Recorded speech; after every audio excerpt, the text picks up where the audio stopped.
ರಾಜ್ಯಪಾಲರನ್ನ ದುರ್ಬಳಕೆ ಮಾಡಿಕೊಂಡು ಕೇಂದ್ರ ಸರ್ಕಾರ ಕರ್ನಾಟಕದ ಕಾಂಗ್ರೆಸ್ ಸರ್ಕಾರವನ್ನು ಮುಗಿಸಬೇಕು, ಆ ಸರ್ಕಾರವನ್ನು ಕೆಡವಬೇಕು, ಸಿದ್ದರಾಮಯ್ಯರ ಅಧಿಕಾರದಿಂದ ಕೆಳಗಿಳಿಸಬೇಕಂತ ಷಡ್ಯಂತ್ರ ಕುತಂತ್ರಗಳನ್ನು ಮಾಡ್ತಾ ಇದ್ದಾರೆ.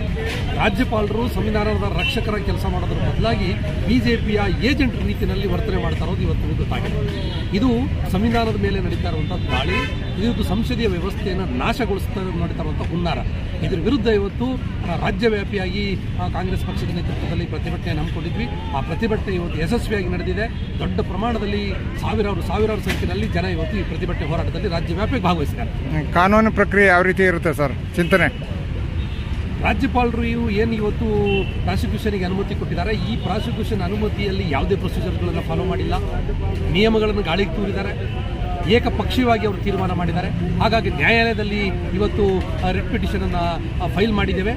ಬಹುಶಃ ನ್ಯಾಯಾಲಯ ಇವತ್ತು ಗೌರವವನ್ನು ಕೊಟ್ಟು ಈ ಪ್ರಕರಣದಲ್ಲಿ ರಾಜ್ಯಪಾಲರ ಈ ತೀರ್ಮಾನಕ್ಕೆ ಒಂದು ಹಿನ್ನಡೆ ಆಗುವಂಥ ಒಂದು ಆದೇಶವನ್ನು ಕೊಡ್ತದೆ ಅನ್ನುವಂಥ ಒಂದು ಭರವಸೆಯಲ್ಲಿದೆ.